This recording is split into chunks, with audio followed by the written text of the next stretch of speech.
Prince Caspian by C.S. Lewis, Chapter 13, The High King in Command. "Now," said Peter as they finished their meal, "Aslan and the girls," that's Queen Susan and Queen Lucy Caspian, "are somewhere close. We don't know when he will act. In his time, no doubt, not ours. In the meantime, he would like us to do what we can on our own. You say, Caspian, we are not strong enough to meet Myraz in pitched battle." "I'm afraid not, High King," said Caspian. He was liking Peter very much, but he was rather tongue-tied. It was much stranger for him to meet the great kings out of the old stories than it was for them to meet him. "Very well, then," said Peter, "I'll send him a challenge to single combat." No one had thought of this before. "Please," said Caspian, "should it not be me? I want to avenge my father." "You're wounded," said Peter, "and anyway, wouldn't he just laugh at a challenge from you? I mean, we have seen that you are a king and a warrior, but he thinks of you as a kid." "But sire," said the badger, who sat very close to Peter and never took its eyes off him, "will he accept a challenge even from you? He knows he has the stronger army." "Very likely he won't," said Peter, "but there's always the chance. And even if he doesn't, we shall spend the best part of the day sending heralds to and fro and all that. By then, Aslan may have done something, and at least I can inspect the army and strengthen the position. I will send the challenge. In fact, I will write it at once. Have you pen and ink, Master Doctor?" "A scholar is never without them, Your Majesty," answered Dr. Cornelius. "Very well, then, I will dictate," said Peter, and while the doctor spread out a parchment and opened his inkhorn and sharpened his pen, Peter leant back with half-closed eyes and recalled to his mind the language in which he had written such things long ago in Narnia's golden age. "Right," he said at last. "And now, if you are ready, Doctor." Dr. Cornelius dipped his pen and waited. Peter dictated as follows. "Peter, by the gift of Aslan, by election, by prescription, and by conquest, High King over all kings in Narnia, Emperor of the Lone Islands and Lord of Cair Paravel, Knight of the most noble Order of the Lion, to Myraz, son of Caspian the Eighth, sometime Lord Protector of Narnia, and now styling himself King of Narnia, greeting." Have you got that? "Narnia, comma, greeting," muttered the doctor. "Yes, sire." "Then begin a new paragraph," said Peter. "For to prevent the effusion of blood, and for the avoiding all other inconveniences likely to grow from the wars now levied in our realm of Narnia, it is our pleasure to adventure our royal person on behalf of our trusty and well-beloved Caspian, in clean wager of battle, to prove upon your lordship's body that the said Caspian is lawful king under us in Narnia, both by our gift and by the laws of the Telmarines. And your lordship, twice guilty of treachery, both in withholding the dominion of Narnia from the said Caspian, and in the most abominable, don't forget to spell it with an H, Doctor, bloody and unnatural murder of your kindly lord and brother, King Caspian IX of that name. Wherefore we most heartily provoke, challenge, and defy your lordship to the said combat and monomachy, and have sent these letters by the hand of our well-beloved and royal brother Edmund, sometime king under us in Narnia, Duke of Lantern Waste and Count of the Western March, Knight of the noble Order of the Table, to whom we have given full power of determining with your lordship all the conditions of the said battle. Given at our lodging in Aslan's How, this 12th day of the month Greenroof, in the first year of Caspian the 10th of Narnia." "That ought to do," said Peter, drawing a deep breath. "And now we must send 2 others with King Edmund. I think the giant ought to be one." "He's not very clever, you know," said Caspian. "Of course not," said Peter, "but any giant looks impressive if only it will keep quiet, and it will cheer him up. But who for the other?" "Upon my word," said Trumpkin, "if you want someone who can kill with looks, Reepicheep would be the best." "He would indeed, from all I hear," said Peter with a laugh. "If only he wasn't so small. They wouldn't even see him till he was close." "Send Glenstorm, sire," said Truffle Hunter. "No one ever laughed at a centaur." An hour later, the two great lords in the army of Myraz, the Lord Glozell and the Lord Sopespian, strolling along their lines and picking their teeth after breakfast, looked up and saw coming down to them from the wood the centaur and giant Wimblewether, whom they had seen before in battle, and between them a figure they could not recognize. Nor indeed would the other boys at Edmund's school have recognized him if they could have seen him at that moment, for Aslan had breathed on him in their meeting, and a kind of greatness hung about him. "What's to do?" said the Lord Glozelle. "An attack?" "A parley, rather," said Sir Caspian. "See, they carry green branches. They are coming to surrender, most likely." "He that is walking between the centaur and the giant has no look of surrender on his face," said Glozelle. "Who can he be? It is not the boy Caspian." "No, indeed," said Sir Caspian. "This is a fell warrior, I warrant you. Wherever the rebels have got him from, he is, in your lordship's private ear, a kinglier man than Myraz ever was. And what mail he wears! None of our smiths can make the like." "I'll wager my dappled pomely he brings a challenge, not a surrender," said Glozelle. "How then?" said Sir Caspian.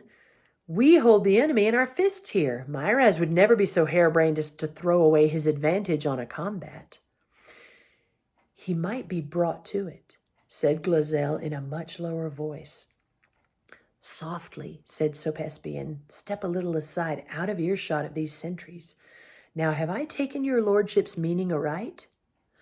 "If the king undertook wager of battle," whispered Glozelle, "why, either he would kill or be killed." "So," said Sir Caspian, nodding his head. "And if he killed, we should have won this war." "Certainly. And if not, well, if not, we should be able to win it without the king's grace as with him. For I need not tell your lordship that Myraz is no very great captain. And after that, we should both be victorious and kingless. And it is your meaning, my lord, that you and I could hold this land quite as conveniently without a lord as with one?" Glozelle's face grew ugly. "Not forgetting," said he, "that it was we who first put him on the throne. And in all the years that he has enjoyed it, what fruits have come our way? What gratitude has he shown us?" "Say no more," said Sir Caspian. "But look, here comes one to fetch us to the king's tent." When they reached Myraz's tent, they saw Edmund and his two companions seated outside it and being entertained with cakes and wine, having already delivered the challenge, and withdrawn while the king was considering it. When they saw them thus at close quarters, the two Telmarine lords thought all three looked alarming. Inside they found Myraz, unarmed and finishing his breakfast. His face was flushed and there was a scowl on his brow. "There," he growled, flinging the parchment across the table to them.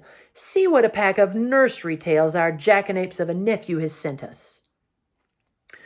"By your leave, sire," said Glozelle, "if the young warrior whom we have just seen outside is the King Edmund mentioned in the writing, then I would not call him a nursery tale, but a very dangerous knight." "King Edmund, pah," said Myraz. "Does your lordship believe those old wives' fables about Peter and Edmund and the rest?" "I believe my eyes, your majesty," said Glozelle.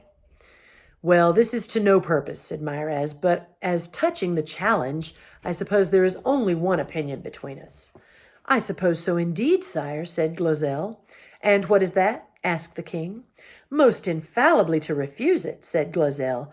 "For though I have never been called a coward, I must plainly say that to meet that young man in battle is more than my heart would serve me for. And if, as is likely, his brother the High King is more dangerous than he, why, on your life, my lord king, have nothing to do with him." "Plague on you," cried Myraz. "It was not that sort of counsel I wanted. Do you think I am asking you if I should be afraid to meet this Peter, if there is such a man? Do you think I fear him? I wanted your counsel on the policy of the matter, whether we, having the advantage, should hazard it on wager of battle."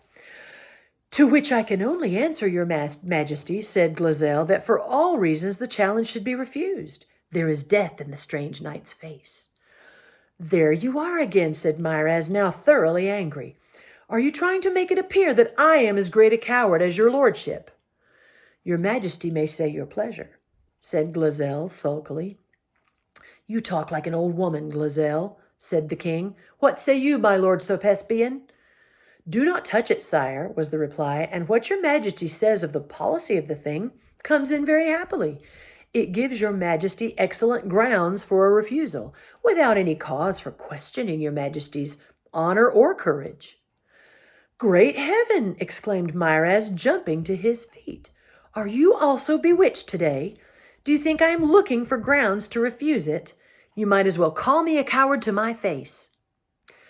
The conversation was going exactly as the two lords wished, so they said nothing. "I see what it is," said Myraz, after staring at them as if his eyes would start out of his head. "You are as lily-livered as hares yourselves, and have the effrontery to imagine my heart after the likeness of yours. Grounds for a refusal indeed. Excuses for not fighting. Are you soldiers? Are you Telmarines? Are you men?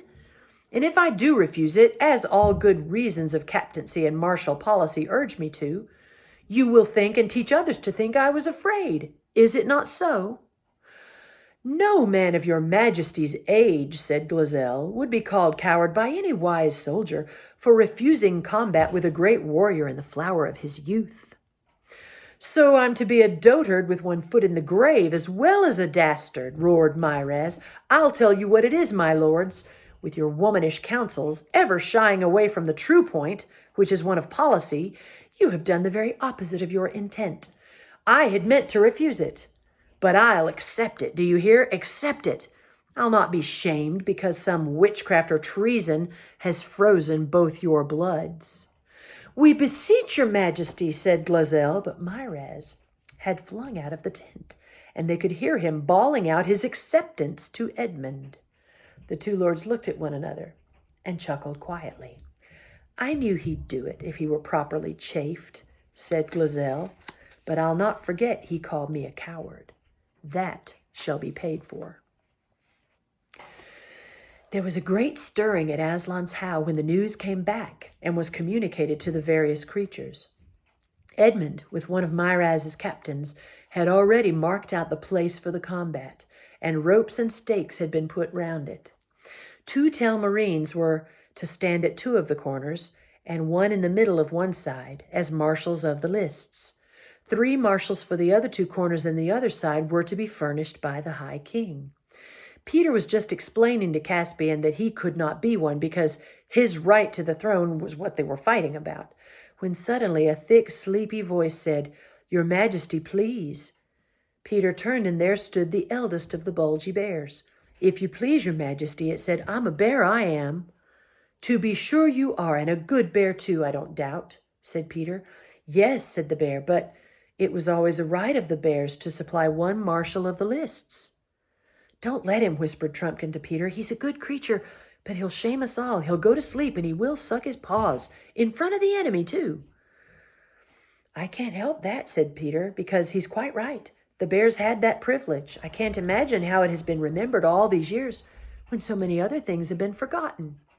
"Please, your Majesty," said the bear. "It is your right," said Peter, "and you shall be one of the marshals, but you must remember not to suck your paws." "Of course not," said the bear in a shocked voice. "Why, you're doing it this minute," bellowed Trumpkin. The bear whipped its paw out of its mouth and pretended it hadn't heard. "Sire!" came a shrill voice from near the ground. "Ah, Reepicheep," said Peter, after looking up and down and round, as people usually did when addressed by the mouse. "Sire," said Reepicheep, "my life is ever at your command, but my honor is my own. Sire, I have among my people the only trumpeter in your Majesty's army. I had thought perhaps we might have been sent with the challenge. Sire, my people are grieved. Perhaps if it were your pleasure that I should be a marshal of the lists, it would content them." A noise not unlike thunder broke out from somewhere overhead at this point as Giant Wimbleweather burst into one of those not very intelligent laughs to which the nicer sorts of giants are so liable. He checked himself at once and looked as grave as a turnip by the time Reepicheep discovered where the noise came from. "I'm afraid it would not do," said Peter very gravely. "Some humans are afraid of mice." "I had observed it, sire," said Reepicheep. "And it would not be quite fair to Myraz," Peter continued, "to have in sight anything that might abate the edge of his courage." "Your Majesty is the mirror of honor," said the mouse with one of its admirable bows. "And on this matter we have but a single mind. I thought I heard someone laughing just now. If anyone present wishes to make me the subject of his wit, I am at his service with my sword whenever he has leisure." An awful silence followed this remark, which was broken by Peter saying, "Giant Wimblewether and the bear and the centaur Glindstorm shall be our marshals. The combat will be at 2 hours after noon. Dinner at noon precisely." "I say," said Edmund as they walked away, "I suppose it is all right. I suppose you can beat him?" "That's what I'm fighting him to find out," said Peter.